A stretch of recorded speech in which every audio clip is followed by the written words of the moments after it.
Oduu ijoo hundeeffamuun magaalaa Shaggar fayyadamummaa siyaas dinagdee fi hawaasummaa uummata Oromoo mirkaneessuu keessatti gahee olaanaa qabaa jedhame.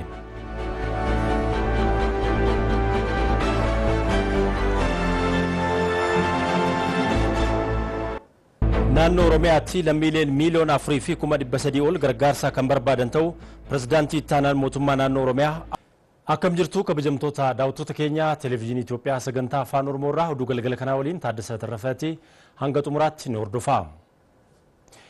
Eenyummaa uummanni Oromoo dhibbaawwan garagaraa dandamachuun har'a ga'ee dhalootatti dabarsuudhaaf xiyyeeffannoon kan hojjetamu ta'u pirezidaantiin bulchiinsa mootummaa naannoo Oromiyaa Obbo Shimallis Abdiisaa himan.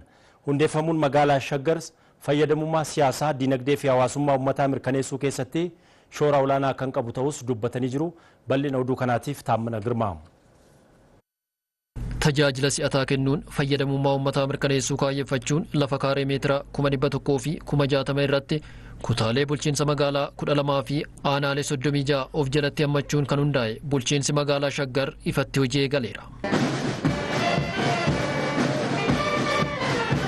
Hundeeffama magaalaa Shaggar ifatti kan eegalchiisan pirezidaantiin bulchiinsa mootummaa naannoo Oromiyaa Shimallis Abdiisaa sirnoota darban keessa uummanni naannawa magaalaa Finfinnee jiraataa turan aarsaa guddaa kan faluu yaadachiisaniiru.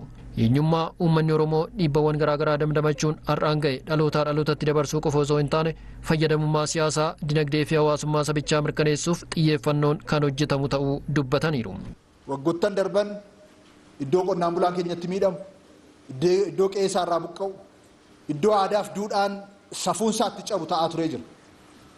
Qabsoo addaa uummanni keenya gaggeesseen boqonnaan sun cufameera. Amma boqonnaan haaraan saaqamee jira. Hundeeffamni magaalaa Shaggar seenaa uummata Oromoo keessatti ijoolleen keenya waggaa 50 irraa waggaa 100 irraa itti galateeffachaa, itti boqochaa, itti gammadaa kan itti jiraatan ta'a. Har'a fira gammachiiseera. Warra immoo gadaantummaa uummata Oromoo hawwan rifachiisee jira. Rifachuu danda'u, wacuu danda'u, injifannoo uummata Oromoo sakandii tokkoof duubatti deebisuu humni danda'u hin jiru. Hundeeffamni magaalaa Shaggar ergamoota gurguddoo lama qabaachuu kan eeran Obbo Shimallis Abdiisaa ergama kana fiixan baasuufis bulchiinsi mootummaa naannoo Oromiyaa deeggarsaa fi ordoffii addaa kan taasisu ta'uu mirkaneessaniiru. Magaalaa Shaggar eegduu fi tiksee Finfinneeti. Magaalaa Shaggar utubaa dinagdee, utubaa hawaasummaa, utubaa siyaasa Oromooti.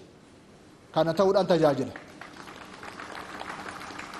Karaa kanaan ergama isaa akka ba'u mootummaan naannoo Oromiyaa kallattii maraan xiyyeeffannoo kennuudhaan, bajata ramaduudhaan, hooggansa kanaaf barbaachisu kaa'uudhaan tarkaaffii addaatiin, kallattii addaatiin Finfinneen ergama isaa kana akka ba'u xiyyeeffannoo addaatiin hojjetama.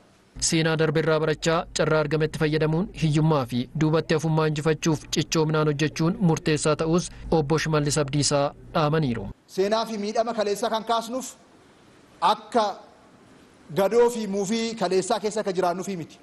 Akka xiiqeffannuufi. Akka irraa barannee borutti fuulduratti tarkaanfannuufi. Akka irraa barannee seenaa haaraa hojjennuufi.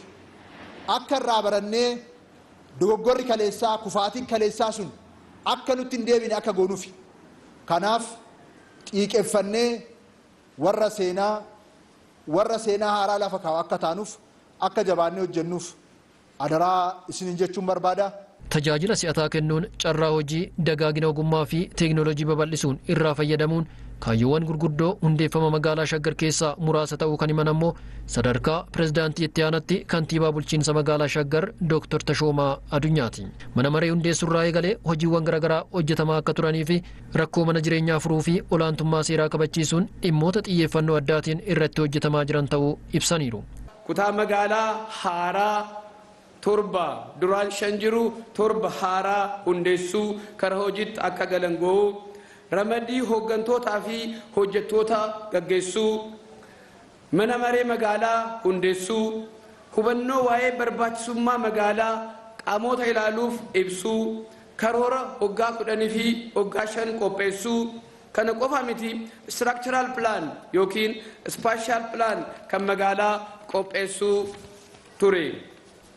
Haluma kanaan olaantummaa seeraa kabachiisuuf xiyyeeffannaa guddaa kennine ijaarsa seera alaa irratti tarkaanfii kan fudhanne yoo ta'u kunis cimee kan itti fufuu ta'uusaa deebisee ibsuun barbaada.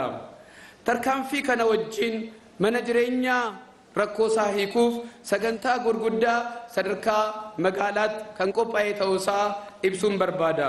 Saganticha ilaalchisuun sirnoonni aadaa fi eenyummaa uummata Oromoo calaqqisiisan garaagaraa kan dhiyaatan yoo ta'u qaamolee hooggansaa fayyadamummaa uummatichaa kabachiisuu keessatti shoora olaanaa baachaa turaniifis badhaasni fi beekamtiin kennameera. Sirna hojii eegalchiisuu bulchiinsa magaalaa Shaggar irratti kan argaman pirezidaantiin mootummaa naannoo Oromiyaa duraanii Abbaa Duulaa Gammadaa hawaasni naannoo Finfinnee rakkoolee hawaas dinagdee hamaaf saaxilamuun kanaan dura dararamaa akka ture yaadachiisaniiru. Magaalli Shaggar hundeeffame yoo jedhamu anaaf siyaasaa miti. Waggaa 13 dura naannoon kunoo qoratamu yoo san qorannaa kana keessa obbo Shimallis turee jira. Hiyyummaadhaan Finfinnee marsee jiru qonnaan bulaan naannoo kana hiyyummaadhaan isa gadaanadha. Jaartiin qoraan baatti qoraan gurgurti. Dargaggeessi bakka oolu hin qabu. Qonnaan bulaan buqqeet biyyaa bade. Hiyyeessi amaanas ture. Barnootaan inni gadi aanaan naannoo kana ture. Barnootaan qabu. Tajaajila fayyaatiinis akkas ture. Daandiidhaan bishaaniin akkas ture. Naannoo kana bishaan achirraa bu'ee Oromiyaa keessaa burqeet amma Shaggartan jedhame kana keessaa burqeet gara Finfinnee dhufa garuu naannoon kun bishaan hin qabu. Har'a Shaggar hundeeffame magaala ta'ee hektaara amma kanaa qabate kaayyoon isaa kana hoo jedhamu sammuu kootitti tan na dhufu tan dur buqqeessan duwwaa hedduun ta'in tan hiyyummaa keessa jiraate san har'a gammadee hiyyummaa keessaa ba'ee akka jiraatu carraan banameef waan ta'eef gaggeessota keenya ulfaataa galatoomaan isin jechuu barbaada. Waan guddaadha. Daangaa bulchiinsa magaalaa Shaggarii fi bulchiinsa magaalaa Finfinnee daangessuun qajeeltoo seeraan hoogganuudhaan akkasumas hundeeffamni magaalaa Shaggar Itoophiyaafis faayidaa guddaa kan qabudha jedhan pirezidaantiin mootummaa naannoo Oromiyaa duraanii Abbaa Duulaa Gammadaa. Daangaa sararuu waan xinnaan turre akka waan xinnaatti bira darban. Waan guddaa ture, waan hamaa ture. Hundi dhufeet buqqisa, hundi dhufeet fudhata, hundi dhufeet irraa kaasa. Kanaaf kun hundi darbee har'a immoo injifannootti darbee jijjiiramni dhufee tan baddaadhaa hacuucamu hedduun ta'in tan baddaadhaa deeggaramu mootummaa akka jiraatu. Tan akka biyyi diigamu hedduun ta'in Itoophiyaan akka misoomtu akka jiraattu akka guddattu fuulduratti akka deemtu godhuu keessatti gaheen taphattan olaanaa dheerita nama. Namoonni dubbii kana yoo dhagaan akka waan Oromoo duwwaa fayyaduudhaaf godhameetti fudhachuu danda'u ta'a. Anaafonni kun Itoophiyaan akka jiraattu godha. Itoophiyaan akka guddattu godha. Itoophiyaan akka misoomtu godha. Jaalalli akka irra caalaa cimu godha. Wanni darbe akka awwaalamu godha. Wanni haaraa keessa akka jiraannu godha. Kanaaf ummanni Itoophiyaa hunduu gammaduu qaba dheeta nama. Ajandaan durii cufamee jira. Isa keessa hin jiraannu. Wanni haaraa keessa gallee jirra. Ammaan booda tokko taanee fuulduratti tarkaanfachuudha. Tokkummaa keenya cimsuudha. Hiyyummaa keessaa ba'uudha. Misoomuudha. Oduu keessaa ba'uudha. Hojjechuudha. Magaalaa Hararitti hojiin misooma bu'uuraalee birrii miiliyoona 200 fi miiliyoona 44 oliin hojjetaman eebbifaman. Pirojektoota misooma kanneen pirezidaantiin naannoo Hararii Ordiin Badrii fi ministeerri magaalaa fi misooma bu'uuraa caaltuu isaanii eebbisanii jiru.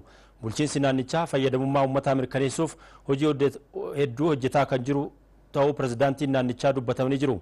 Miidhagina magaalaa carraa hojii uumuu hawwattummaa tuurizimii magaalittii fooyyessuun hojiin xiyyeeffannoon hojjetamaa akka tures dubbatanii jiru. Ministeerri magaalaa fi misooma bu'uuraa caaltuu isaanii gama isaaniitiin imaammanni magaalotaa jiraattotaaf mijaa'aa taasisuu dandeessuu diriirfamee hojiirra oolaa jiraachuu ibsan. Jalqabbii magaalaa Hararis fakkeenyummaa kan qabudhaas jedhan magaalota madda galii gochuu irratti xiyyeeffachuun akka qabus dubbatameera.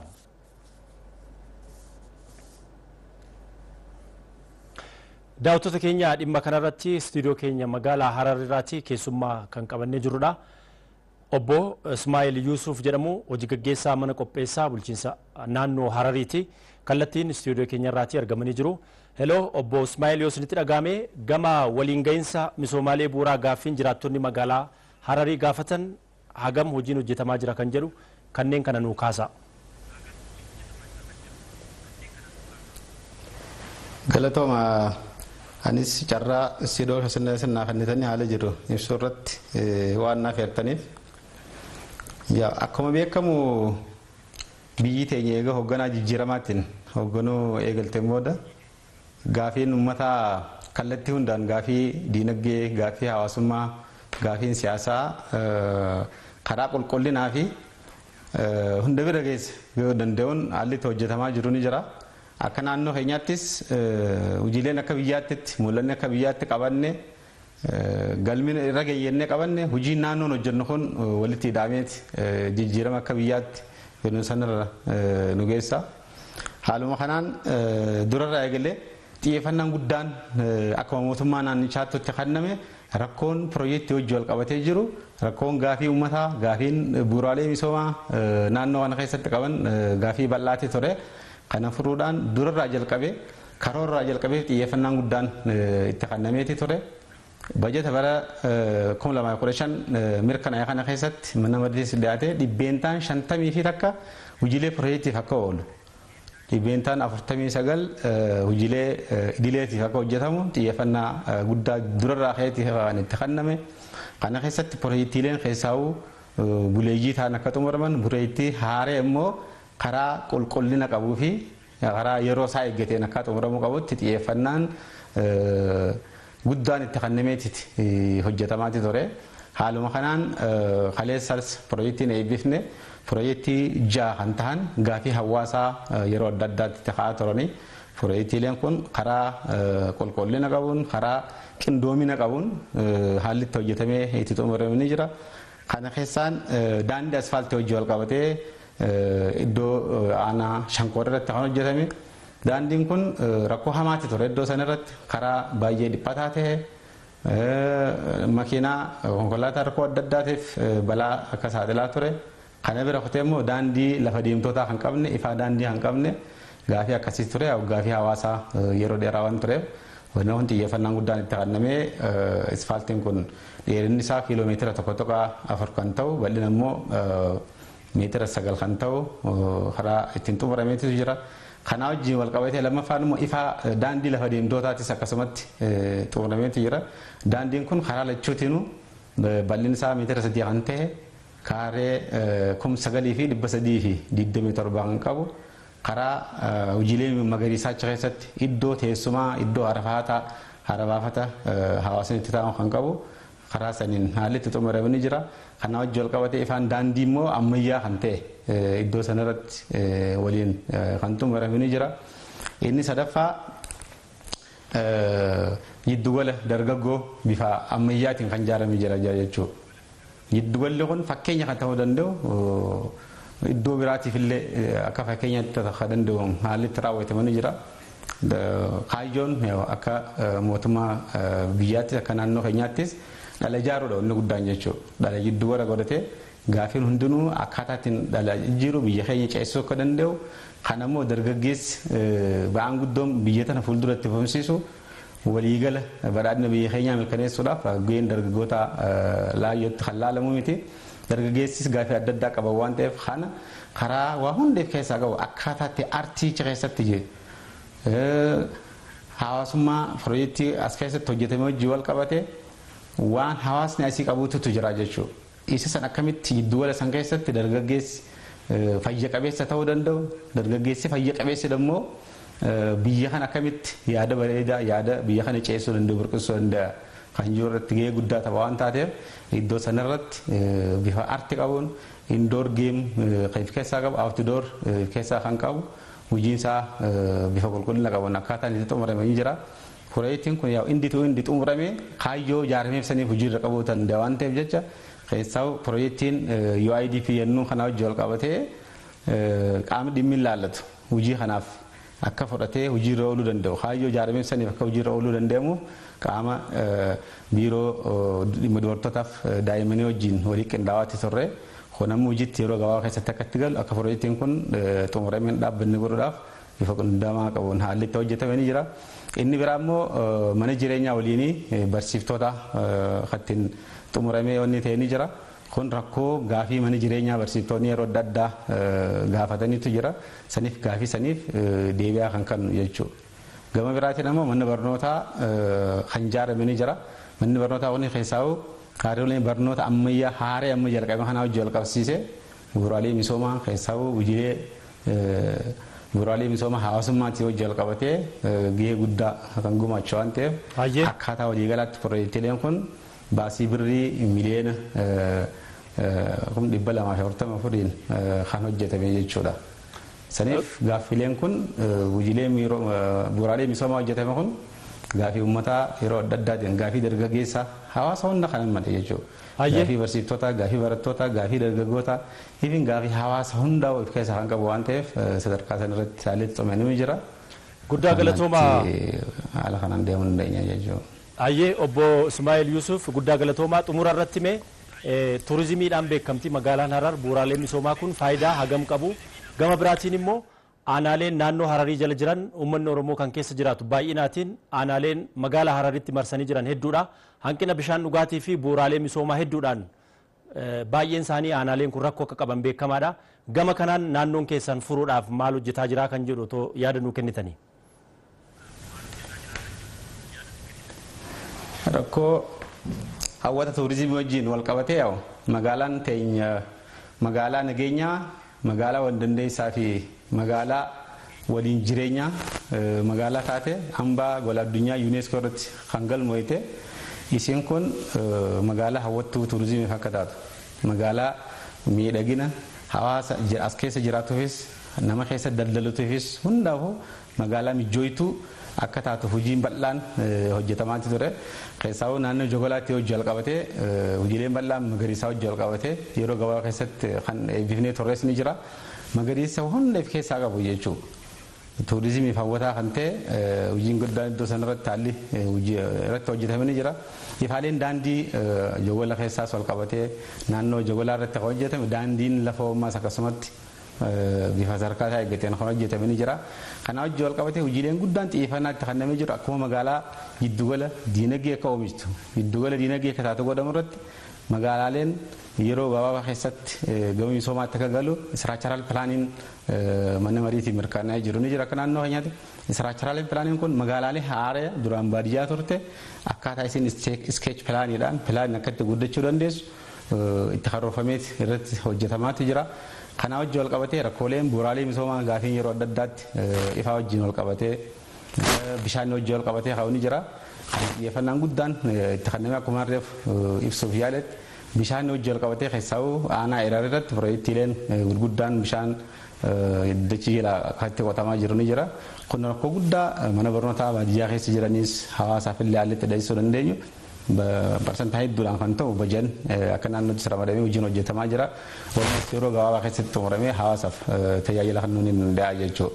Saniif walitti hidhaniinsa magaalaa fi baadiyyaa haala itti tokko haan deeggaree waliin deemu malee haala haan tokkotti miidhaa haan itti wanni guddachaa ture akkaataa amma dura ta'e qotee bulaa buqqaasaa hawaasa baadiyyaa itti miidhaa deemu san karaa sanii osoo hin ta'in karaa fayyadamaa hundi nuti ta'uu danda'u. Hirmaachisaa keessatti ta'uu danda'uun hojjetamaa jira waan ta'eef gaafiin kun hundaa hojii galeessa godhatee haallitti hojjetamaa jiru ni jira jechuudha.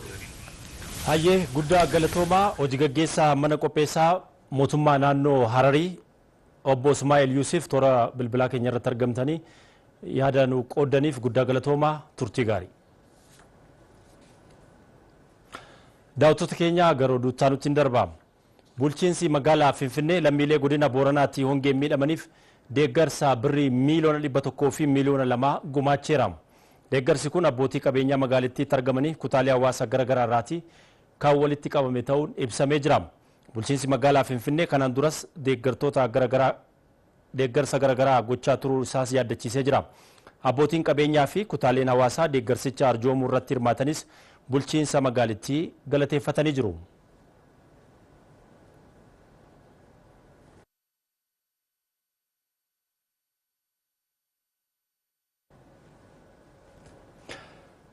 Naannoo Oromiyaatti lammiileen miiliyoona 4,300 gargaarsa kan barbaadan ta'uu mootummaan naannichaa beeksisee jira. Dhimmicha irratti pirezidaantii ittaanaan mootummaa naannoo Oromiyaa Awwaluu Abdii miidiyaaleedhaaf ibsa kennanii jiru. Hongeen naannicha mudatee hamaa fi miidhaa guddaa kan qaqqabsiise ta'us dubbatanii jiru. Naannoo Oromiyaatti bara darbee balaa hongee dabalatee namoota sababa adda addaatiin buqqa'an miiliyoona 7,300 gargaaruun danda'amuu simanii jiru. Bara kana sababa adda addaatiin namoota deeggarsa barbaadan miiliyoona 4.3 deeggarsa dhaqqabsiifamaa jiraachuu pirezidaantiin ittaanaa mootummaa naannoo Oromiyaa Awwaluu Abdii ibsaniiru. Miiliyoona 7.3 kana keessaa gara 600 sababa nageenyaatiin naannoo keenya keessa jiru namoota buqqa'anidha. Gara miiliyoona 6.7 kan ta'u immoo sababa hongeetiin godinaalee maqaa isinidha 10 keessatti rakkoo hongeen mudate kana baraaruuf mootummaan naannoo Oromiyaa karaa qindaa'e taaksii foorsii koree dhaabee asii hanga gadiitti karaa iftoomina qabuun deeggarsa qaama garaa garaa irraa sassaabuun hojii kana hojjetee jira. Kana qofaa miti bishaan boottee gara 300 olii ta'u barbaannee hanqinni biyya keessa jira akka walii galaatti bootteelee kanneen kireeffannee lubbuu namaatii fi lubbuu loowwanii hanga tokko baraaruun danda'amee jira. Qarshii callaanis kan kenname gara biiliyoona 1.4 ol ta'utu barreen gaddaa dabalatee kan qoodamee jira. Bakka dhaqqabuu hin dandeenye bakka immoo deeggarsa kennuu hin dandeenye immoo maallaqaan akka deeggarsi godhamu kan godhame. Kanarraa ka'eeti yoo xiqqaate lubbuun nama tokko otoo hin miidhamin dabarsinee jira jechuudha. Koreen barreen gaddaa dhaabbate bara baranaallee bifuma saniin itti fufee keessattuu qindoomina karaa waajjira pirezidaantii fi buusaa dhufaatiin dhaabbateen hojiin kun kan hojjetamaa jiru ta'uu isaati. Bara baranaallee deeggarsi hawaasa keenyaaf godhamu kan waan roobee deeggarsa keessaa bahanii uf danda'an akkuma jirutti ta'e yoo xiqqaate bara baranaa lammiilee keenya miiliyoona 4.4 ta'aniif deeggarsi namoomaa kennamaa jira. Yoo xiqqaate midhaan miiliyoona kumtaala 2 ol ta'u gara qarshii biiliyoona 10 herreegamu qarshii dabalatee deeggarsa garaagaraa dabalatee uummata keenyaaf kan kennamaa jiru ta'uu isaati. Hongee dhaqqabe qolachuudhaaf deeggarsa atattamaa fi fala yeroo gabaabaa darbees hongeen itti fufiinsaan jiraachuu maluufis piroojeektoonni tarsiimaa diriirfamanii hojjetamaa akka jiranis dubbataniiru. Istiraatiijikaalii rakkoon kun bara baraan asiin dura waggaa 10 waggaa 5 waggaan xiqqoo isii hafuura namaa kennaa ture. Amma itti fufiinsaan akkuma isin kaas rooba yeroo 6 hin argan naannoon kun walitti aansuun rooba yeroo 6 roobuu qabu tun roobin.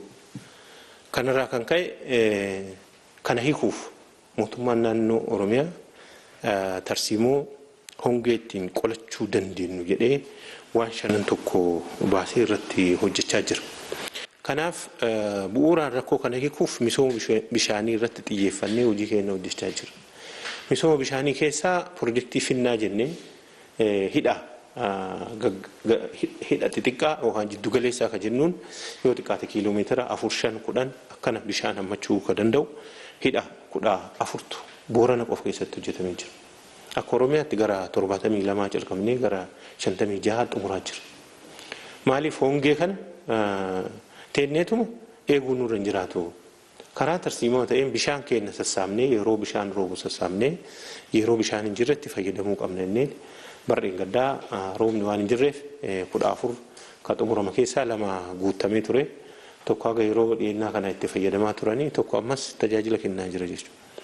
Kanaaf hidha xixiqqoo jiddu galeessaa dabalatee hojjechaa jirra. Kun immoo humna keenya teenneetuma hongeen akkuma barbaadde dhuftee namaaf beelada keenya irratti miidhaa geessaa akka deemuu hin dandeenye akka achuu dandeenyu gochuuf hojiin gama kanaan hojjetamillee hojii guddaa ta'uu isaati.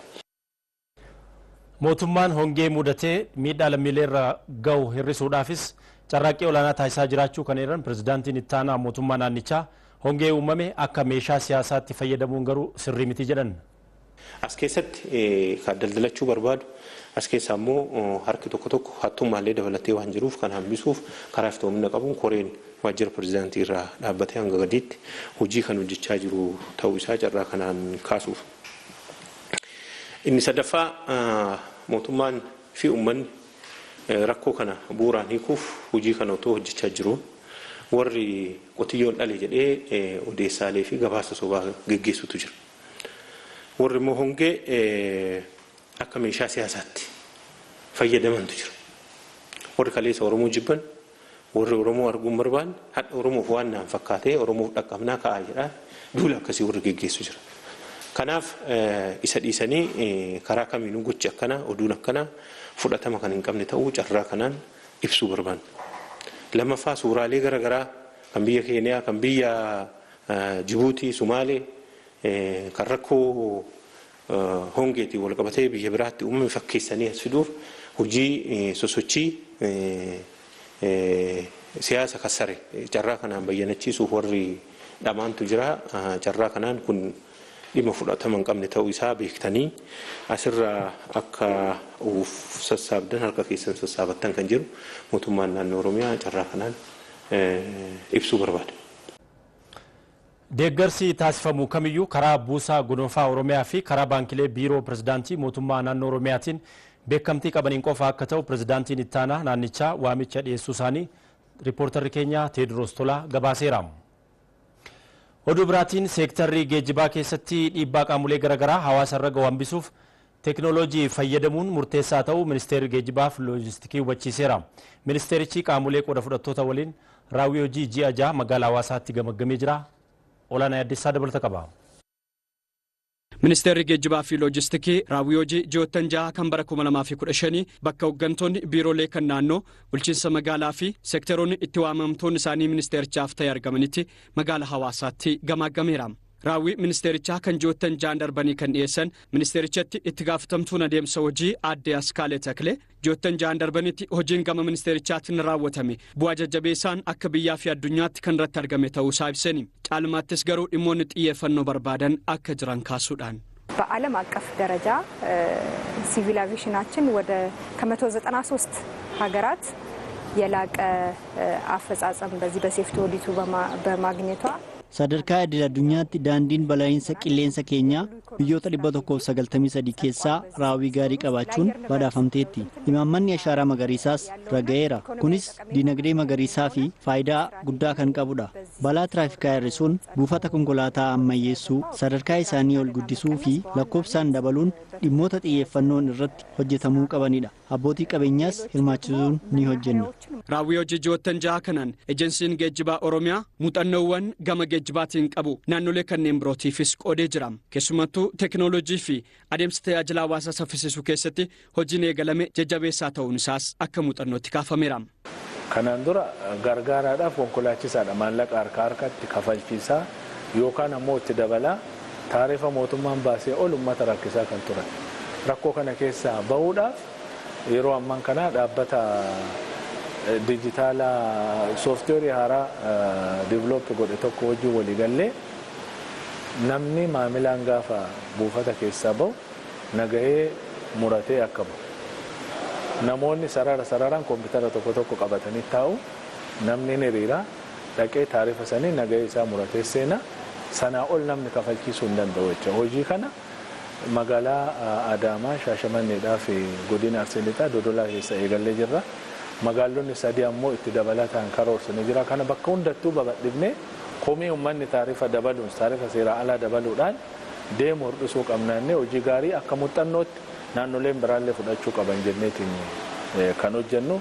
Naannoleen biroon waltajjii kanarratti argamanis muuxannoowwan gaggaarii qaban itti fufsiisuudhaan gama fuulduraattis seektara kanarraa hawaasni fayyadamaa akka ta'uuf ciminaan akka hojjetanis ibsaniiru. ጥሩ ስራዎች እየተሰሩ ነው ያሉት ጥሩ ለውጦች እየመጡ ነው ያሉት ነገር ግን የሚጎሉ ነገሮች አሉ hojiileen gaarii ta'an hojjetamaa jiru garuu wantoonni hanqina qabanis jiru seektarri kun teekinooloojiin utubamuu qaba buufata konkolaataa waraqaan ala ta'an teekinooloojii fayyadaman qaba namni rakkachuu hin qabu kana hundaaf xiyyeeffannoo kennaa hojjechuuf socho'a አሁን እንደ ሀገርም እንደሚታወቀው የትራፊክ አደጋ በሰፊው akkuma biyyaattuu balaan tiraafikaa lammiilee biyyattii hedduu lubbuu galaafachaa jira kana hir'isuu kan dandeenyu to'achuu fi barsiisuudhaan waan ta'eef kanas irratti hojjechaa jirra. Naaqadan እየሰራንበት ነው ያለን.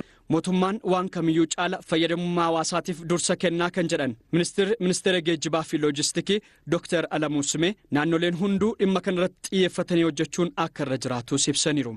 ዜጎች ትራንስፖርት ሲጠቀሙ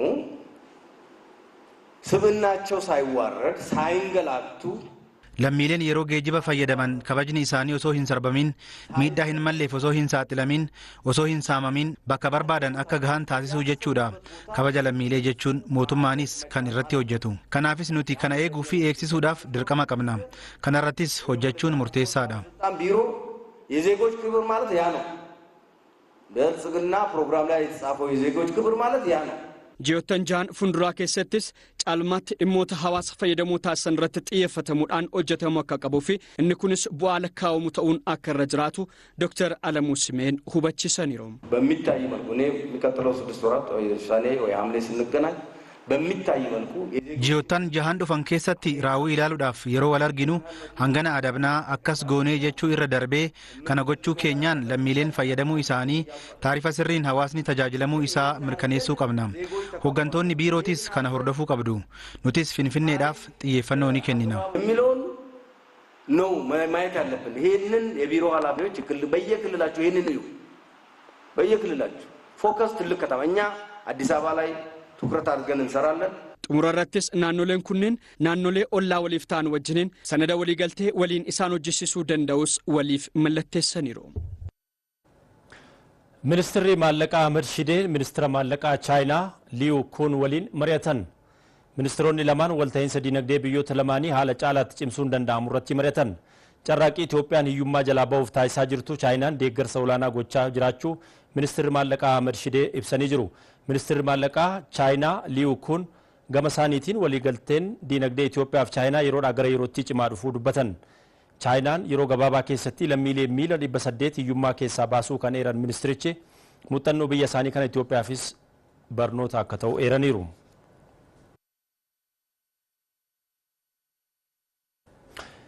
Investimentiin kallattii alaa Chaayinaa Itoophiyaa keessatti qabdu doolaara biiliyoona 3.3 qaqqabuun ibsame. Kunis biyyoota Afrikaa keessaa investimentiin biyyattiin Itoophiyaa keessatti qabdu sadarkaa duraa akka qabatu taasiseera. Hariiroo investimentii garlamee cimsuu kan kaayyeffate fooramiin investimentii Chaayinaa Beejingitti gaggeeffamee jira. Fooramicha irratti jiilli Itoophiyaa ministeera maallaqaa Ahmed Shideen durfamee hirmaateera. Hooggantoonni kaampaaniiwwan Chaayinaa 180 olis fooramicha irratti hirmaatanii jiru.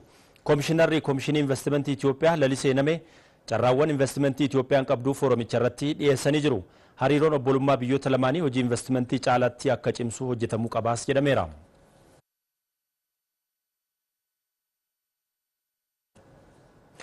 Baatiiwwan torban darbanitti gama ministeera galiiwwanii fi komishinii gumruukaatiin galiin birrii biliyoona 200 fi miiliyoona biliyoona 36 ol walitti qabamuun ibsamee jira. Ministeerri galiiwwanii fi komishiniin gumruukaa raawwii karoora baatii torban darbanii kallattii garaagaraa fuulduraa irrattis mari'atanii jiru.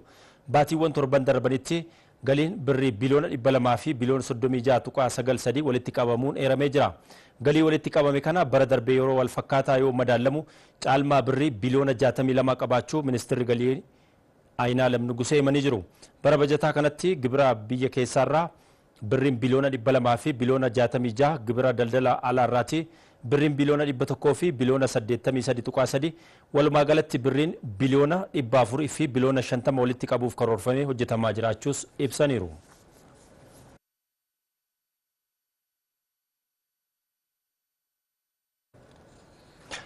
Yuunivarsiitiin Finfinnee qulqullina barnootaa eegsisuu fi ofiin of bulchuuf irratti xiyyeeffate leenjii hooggantoota yuunivarsiitichaaf kennee jira. Bal'inni oduu kana akka taanutti dhiyaateera. Yuunivarsiitiin Finfinnee imaammata barnootaa fooyya'insa irratti taasifamee hojiitti hiikuu eegalee jira. Qulqullina barnootaa fiduuf Yuunivarsiitiin Finfinnees dhaabbilee barnoota olaanoo keessatti hooggansi maal fakkaachuu qaba mata duree jedhu irratti hooggantoota olaanoo fi giddugaleessaa yuunivarsiitichaaf leenjii guyyaa 9 kennee eebbisiisee jira. Hojii raawwachiisaan kolleejjii saayinsii fayyaa Dr. Andu'aalam Dammaqaa leenjichi gahee hooggansaa hojimaata saayinsawaan kan of keessaa qabu ta'uu dubbatan. የአመራሩ ሚና ምንድን ነው? Maaltu hooggansa muudachuu danda'a? Gufuu akkamiitu isa muudataa kan jedhu furmaata akkamii kennuu qabaa kan jedhu irratti mari'anneerra. Hojii keenya hojimaata saayinsawaa ta'een akka hooggannu muuxannoo arganneerra. እንዴት ወደ ተሻለ ደረጃ እናደርሰዋለን የሚል ቆይታ ነበርና ለኔ በጣም ጠቃሚ ሆኖ ነው ያገኘሁት። leenjichi muuxannoo walii kan itti qooddame ta'u ammoo Daarektarri saayinsii አስትሮኖሚ ፊ ጂኦፊዚክስ ዶክተር ኤልያስ ኬብ dubbatanii jiru. አንዳችን ከአንዳችን ጋር እከሌ ጋር ምን አይነት ጥንካሬ አለ እከሌ ጋር ምን አለ ቢሎንም ስለፈጠረልን miseensa garee dhaabbata tokkoo taanee akka hojjennu leenjiin kun miira tokkummaa nutti uumeera. Cimina nama tokko bira jiru walii qoonneerra. Leenjiin kenname kun Yuunivarsiitiin Finfinnee kana booda ofiin of bulchuu akka shaakaluuf gamanumaatii qophii taasifamuudha kan jedhan ammoo pireziዳንት ዩኒቨርሲቲ ፊንፊኔ ፕሮፌሰር ጣሶ ወልደሃናቲ ዩኒቨርሲቲው ወደ ራስን በራስ ማስተዳደር በሚገባበት ሰዓት ዩኒቨርሲቲን yeroo gara ofiin of bulchuutti seenu akkaataa qabeenya bulchuu sirriitti beekuu qaba. Kaayyoo barbaadee fi oolchuu fi galma karoorfame milkeessuudha. Kunis hojimaata saayinsawaa hojjechuudha. Leenjiin kun yeroo jalqabaatiif biyya keenya keessatti kenname haala qabatamaa yuunivarsiitii biyya keenyaatiin. mootummaan naannoo Hararii barattoota qorumsaa biyyaalessaa kutaa 12ffaa bara 2014 qabxii olaanaa galmeessaniif badhaasaa fi beekamtii kenne. Badhaasichi barattoota naannichaa sadarkaa biyyaatti qabxii olaanaa galmeessan 37 akka kenname himamee jira. Badhaasichis badhaasa maallaqaa fi waraqaa ragaa ta'uun ibsameera. Pirezidaantiin naannoo Hararii Ordiin Badrii barattoonni badhaasni kennameef fuuldurattis cimanii hojjechuun milkaa'ina isaanii itti fufuu qabu jedhan. Gamanumaayis dhaabbilee barnoota olaanootti qormaata isaan mudachuu danda'aniif of qopheessuu akka qaban dhaamanii jiru. Hoogganaan biiroo barnoota naannoo Hararii Muktaar Saalee gama isaaniitiin barattoota naannichaa qormaata biyyaalessaa kutaa 12ffaa qoraman keessaa 10.5 qabxii seensa yuunivarsiitii galmeessuu isaanii ibsanii jiru. Kunis naannolee biroon yoo wal bira qabamuu fooyya'aa ta'uu eeraniiru.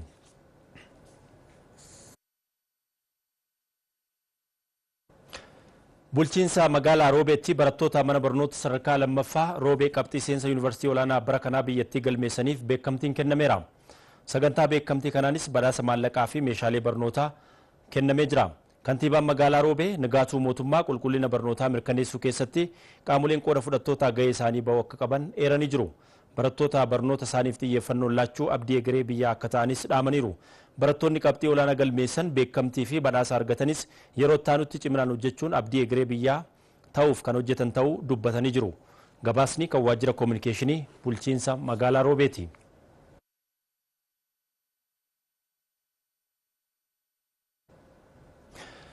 Kitaabni kuusaa walaloo mata dureen Araadaa jedhu maxxanfamee har'aa Finfinnee giddugala aadaa Oromootti eebbifame.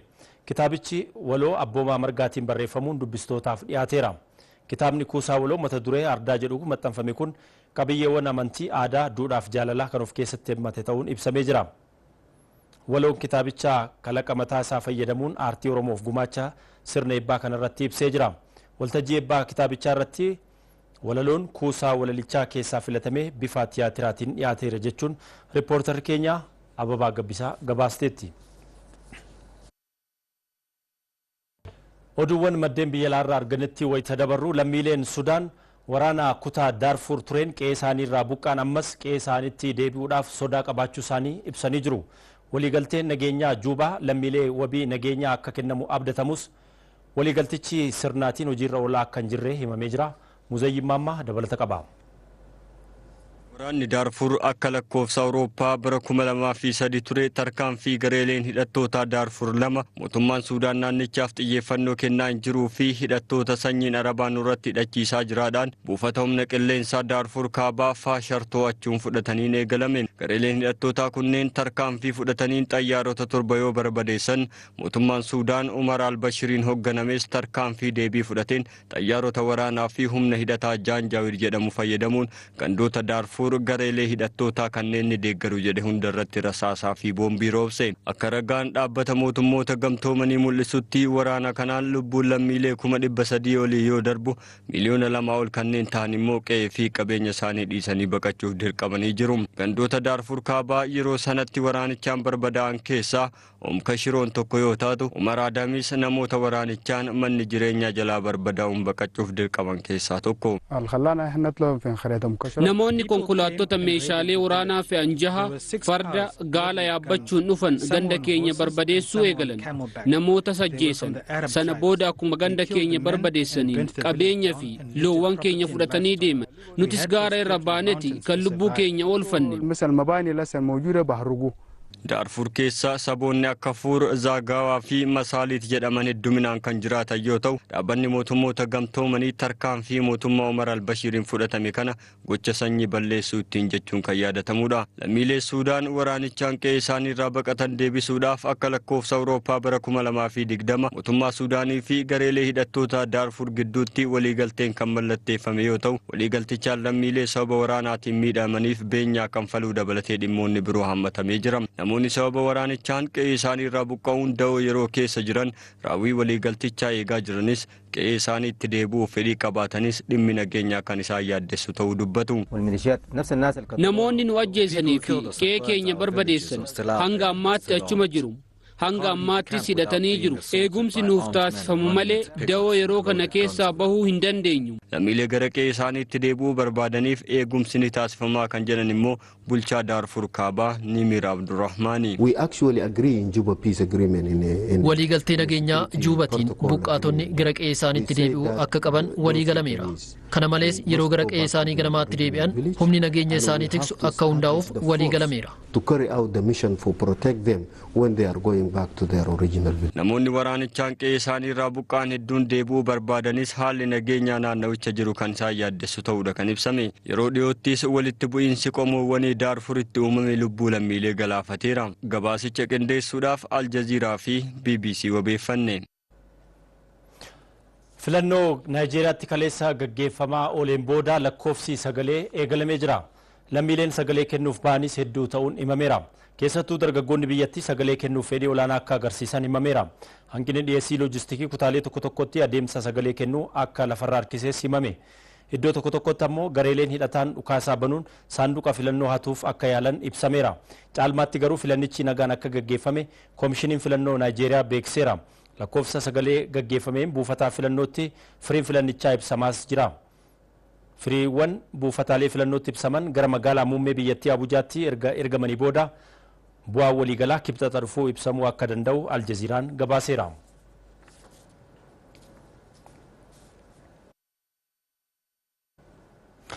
Daawwattoota kanatti aansuun oduu ispoortii isinii dhiyaata daawwannee walitti deebina.